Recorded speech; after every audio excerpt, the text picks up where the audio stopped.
सह्याद्री सहकारी बँकेतील सत्ता संघर्ष आणि आरोप प्रत्यारोपांची लाट आता पाडळीपर्यंत पोहोचली आहे। बँकेच्या आर्थिक व्यवहारातील कथित अनियमितता, कर्ज वाटप धोरणातील पारदर्शकतेचा अभाव आणि आगामी निवडणुकीच्या पार्श्वभूमीवर गटबाजी उफाळून आली आहे। पाडळीतील ग्रामस्थ या घडामोडींना गांभीर्याने घेत असून बँकेवरील विश्वास डळमळीत होत असल्याचं बोललं जात आहे। स्थानिक राजकीय हालचालींमुळे गावातील वातावरणही चांगलंच तापलंय। त्यामुळे कोरेगाव तालुक्यातील पाडळी गावातील नागरिकांना काय वाटतं, चला थेट पाहूयात। राष्ट्र सह्याद्री न्यूजसाठी प्रतिनिधी मुकुंदराज काकडे। सह्याद्री सहकारी बँकेची निवडणूक लागली असून ऐन उन्हाळ्यात ही निवडणूक तापताना दिसून येत आहे। गेली अनेक वर्ष या सह्याद्री बँकेवरती सहकार पॅनलचे वर्चस्व होते आणि आज आपण आलो आहोत या तालुक्यातील मोठी सभासद संख्या असणाऱ्या पाडळी गावामध्ये। आणि पाडळी गावाचे विद्यमान संचालक असो किंवा इथले सभासद असो काय मत व्यक्त करतात थेट त्यांच्याकडून जाणून घेऊ। नमस्कार, आपण विद्यमान संचालक आहे सह्याद्री सहकारी बँकेचे, तर काय सांगाल की कशा पद्धतीने हे बँकेचा कारभार चाललाय आणि आपण आता या बँकेबद्दल थोडक्यात काय मत व्यक्त कराल? सध्या मुंबई येथील सह्याद्री सहकारी बँक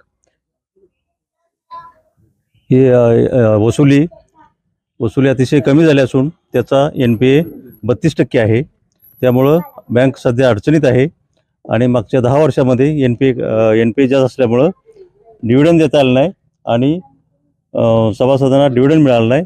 त्यामुळं बँक अतिशय अडचणीत आहे। तरी त्यासाठी अमित चव्हाण यांनी पुढाकार घेऊन त्यांनी पॅनल उभा केलेला आहे आणि त्याला भरघोस मतांनी निवडून द्यावं अशी माझी इच्छा आहे। का तुम्हाला काय खतखत होती विद्यमान संचालक असताना, सहकार म्हणजे पुरुषोत्तम माने शेटकडे विद्यमान संचालक असताना तुम्हाला का जावं वाटलं अमित चव्हाण यांच्याकडे? काय मनात खतखत व्यक्त आहे तुमच्या, ती बोलू ना। अमित चव्हाण यांचं नेतृत्व बघितलं तर एक चांगलं व्यक्तिमत्व आहे। ते केंद्रामध्ये भागवत कराड यांच्याकडे PA म्हणून त्यांनी काम केलेलं आहे, सचिव म्हणून काम केलेलं आहे आणि त्यांनी सह्याद्री नगर कांदिवली येथील जमिनीचा जो अडचणीचा प्रश्न होता त्यांनी तो निकाली काढलेला आहे। महाराष्ट्राचे मुख्यमंत्री फडणवीस यांच्याकडे जाऊन त्यांनी ती 2 नंबर जागा होती ती भोगवटा नंबर 2ची 1 करून घेतली आणि त्यासाठी 1.5 वर्ष त्यांनी अथक प्रयत्न करून कामगारांना ती जागा त्यांच्या नावे करून दिलेली आहे, सोसायटीच्या नावे करून दिलेली आहे। त्यामुळे यापुढे कामगारांना जे कामगारांना घरे मिळाले नाहीत ती सर्वांना घरे मिळणार आहेत। तो आर्थिक फायदा कामगारांना मिळणार आहे। त्यामुळे या कारणामुळे आपण सह्याद्री आम्ही सह्याद्री परिवार या परिवारास जॉईन झालेला असून त्यांना यापुढे सभा करणार आहे। बाबा काय सांगाल, तुम्ही ज्येष्ठ आहे, तुम्ही सभासद, काय मत व्यक्त कराल की सातारा रोडची ही शाखा सातारला करण्यात आली आणि थोडक्यात काय मत कराल? ज्येष्ठ आहे तुम्ही। नाही, काय माहिती, फक्त आमचं म्हणणं एकच होतं की आम्हाला प्रत्येक महिन्याला सातारला आम्ही भारतभूमीमध्ये कामाला होतो, पण आमची ज्यावेळेला सातारा रोडची बँक सातारला गेली त्यामुळे आमच्या सगळ्या लोकांची जी खाती बंद झाली आणि आम्हाला प्रत्येक महिन्याला काय सातारला जाणं काही शक्य नाही। त्यामुळे आम्ही काय केलं, आपल्या इथं ओढूतला खाती ओपन केली। त्यामुळे बरेचसे म्हणजे आमचे कसे झाले, कामगार तुटले गेले।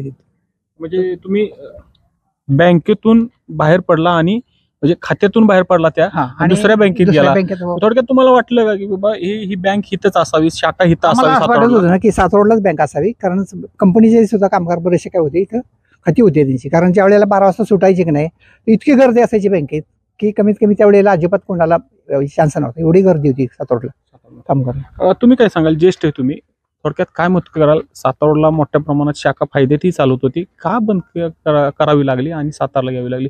थोडक्यात काय मत कराल? सभासदांना न्याय दिला नाही यांनी। महत्वाचं काय, डिव्हिडंड यांनी कधी आम्हाला खात्यावर जमा केलेला नाही त्या बँकेनं। एक मला माझे सभासद म्हणून विचारायचे, काय वाटतं तुम्हाला? पाडळी मताधिक्याचं गाव आहे, 111 मतदान आहे बँकेला आणि थोडक्यात काय मत कशा पद्धतीने सातारची शाखा अचानक तिथं प्रॉपर्टी बघितली, पडीक अवस्थेत प्रॉपर्टी आहे बँकेची आणि डायरेक्ट सातारला ही केली, त्यात विरोध होता प्रचंड प्रमाणात, मोठ्या प्रमाणात बातम्याही लागल्या होत्या प्रिंट मीडियाला। तर काय वाटतंय सभासद म्हणून काय छान चाललेली बँक इथं, सोनं तारण इथं होतं, कर्ज वाटप छान होत होतं, काय अडचण येत नव्हती। काय अडचण बाबा तुम्ही काय सांगाल की सह्याद्री बँक सातारला गेल्यामुळे इथल्या लोकांचा आर्थिक वाहिनी ठप्प झाली का? ऍक्च्युअली खरं सह्याद्री बँक सातारा शाखेत त्यांनी ओपन केली, बरोबर आहे. ती जायलाच नको होती. विनाकारण ही लोकांची सभासदांची कुचेमना झाली. थोडक्यात शेतकऱ्यांची आर्थिक वाहिनी इथं थांबली गेली का? अगदी काय जरी नसलं तरी थोडंफार घरातलं सोनं घेऊन घाण ठेवून ते पैसे उपलब्ध होत होते. अर्ध्या तासात पैसे उपलब्ध होत होते, कमीत कमी अर्ध्या तासात. काय वाटतंय तुम्हाला, कशामुळे नेली असावी इथली आर्थिक वाहिनी ठप्प का? ग्रामीण भागातील शेतकरी कशामुळे नेली joined होता? सभासद सांगू शकणार नाही, ते माने सरांनाच माहित होतं काय असेल ते. बाबा तुम्ही काय सांगाल, ज्येष्ठ आहे तुम्ही, काय थोडक्यात मत व्यक्त कराल ह्या बँकेविषयी? माजी मुख्यमंत्री कैलासवासी वसंतराव नाईक सातारोडला शाखा ठेवली. का ठेवली? का तर इथं कंपनीचं उत्पन्न, शेतकऱ्यांच्या गरजा, परत म्हातारे कामगार, हे सगळंच एकमेव ठिकाण चांगलं होतं म्हणून 2 नंबरची शाखा इथं होती सातारोडला. आणि किसनवीर आबा आणि यांनी ते उद्घाटन केलं होतं त्याचं, त्या शाखेचं. नाही, वसंतराव नाईक मुख्यमंत्री होते, तत्कालीन मुख्यमंत्री. कैलासवासी त्यावेळेला मुख्यमंत्री होते. त्यांनी केली. नामदेव बापूंनी त्यावेळेस इथं पहिली स्थापना. आनंदराव भाऊ हे आमचे फाळके, म्हणजे आमचं मानाचं स्थान आहे त्याच्या बँकेत. भाऊ म्हणजे मुख्य संस्थापक. आणि ती शाखा आमची उचलून नेली तुम्ही. हो, बरोबर आहे. आणि तुमच्या मनाला लागतंय का? तक्रारी करून सुद्धा त्यांनी इथे एक काउंटर ठेवायला पाहिजे होतं. म्हणजे तुमच्या हे थोडक्यात मनाला लागलंय का की हो. आपण ही संस्था स्थापन करण्यामध्ये मोलाचा वाटा आहे पाडळीचा, तरी सुद्धा तुम्हाला विचारात न घेता पुरुषोत्तम मानेंनी ही बँक तिथे नेली. काय वाटतंय, खतखत आहे? अतिशय खतखत आहे, अतिशय खतखत. का तर हे आता ह्यांनी सांगितलं तसं सोनं तारण किरकोळ काय असते ते होत होते ना प्रकरण. आर्थिक लोकांच्या गरजा भागत होत्या. आर्थिक लोकांच्या गरजा भागत होत्या.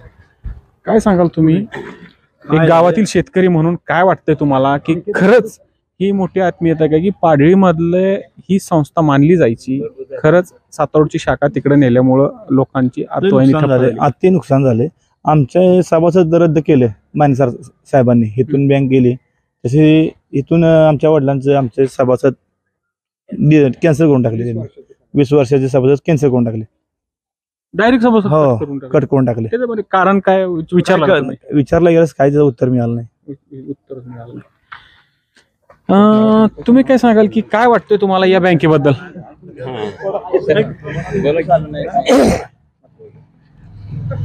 बोला बिनधास्त बोला, काय नाही.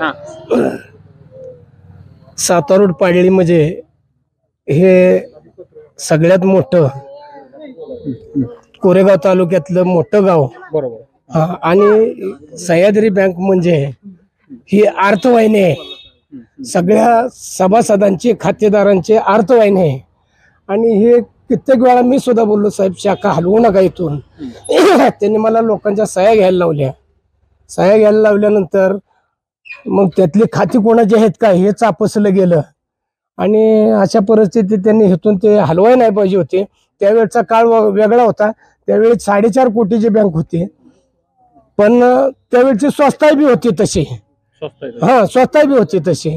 त्यामुळे साहेबांनी जे हे केलं ते चांगलं केलं नाही आमच्या गावासाठी. तर त्यांनी सांगितले, खतखत व्यक्त केली की ही पाडळी गावचं आत्मीयता होती सह्याद्री ही बँक इथं सातारोडला काढण्यात. आणि नामदेव बापू आणि वसंतराव नाईक आणि त्यांच्याबरोबर इथले फाळके यांनी ही संस्था ओपन करण्यामध्ये मोलाचा वाटा आहे. आनंदराव भाऊ, आणि काय सांगाल थोडक्यात, ही तुम्हाला बी खतखत वाटते का की आपली बँक गेली? आपली बँक गेली, खतखत तर वाटतेच. आणि ही मोठी अर्थवाहिनी ही बँक ऑफ महाराष्ट्र सारख्या ब्रँच इथून बँका निघून गेलेत. बँक ऑफ महाराष्ट्र सारख्या बँका सह्याद्री बँकेनं घालवल्यात. म्हणजे हे आपण खातेदारांना, सभासदांना अतिशय चांगल्या प्रकारे आपण सर्व्हिस देत होतो. आणि त्यामुळं बऱ्याचशाच लोक चांगल्या प्रकारे आपण सर्व्हिस देत होतो. आणि त्यामुळं बऱ्याचशाच लोक त्या बँकेतली खाती आपल्या बँकेमध्ये खोलत होते. आताच उदाहरण दिलं भारतपूरचे आपले गाडवे साहेब, त्यांनी सांगितलं की आमची खाती 150 खाती होती भारतपूरची. ती खाती सगळी बँक ऑफ इंडियामध्ये त्यांना खोलावे लागले आणि तिकडे त्यांनी ते कामकाज चालू केलं. तिथंच आपल्याला एक भारतपूरचा मोठा फटका बसलेला आहे. आपल्याबरोबर होते पाडळी स्टेशन मधील या पाडळी गावातील नागरिक होते. त्यांनी मनातनं एक खतखत व्यक्त केली की ही शाखा गेल्यामुळे मोठ्या प्रमाणात या भागातील शेतकऱ्यांची आर्थिक नाळ तुटलेली आहे. आणि त्याच पद्धतीने ह्यांना असं वाटलं की या सातारोड मधली शाखा ओपन करण्यामध्ये मोठ्या प्रमाणात पाडळी या गावाचा वाटा आहे. कॅमेरामन आशिषसह मुकुंदराज काकडे, पाडळी.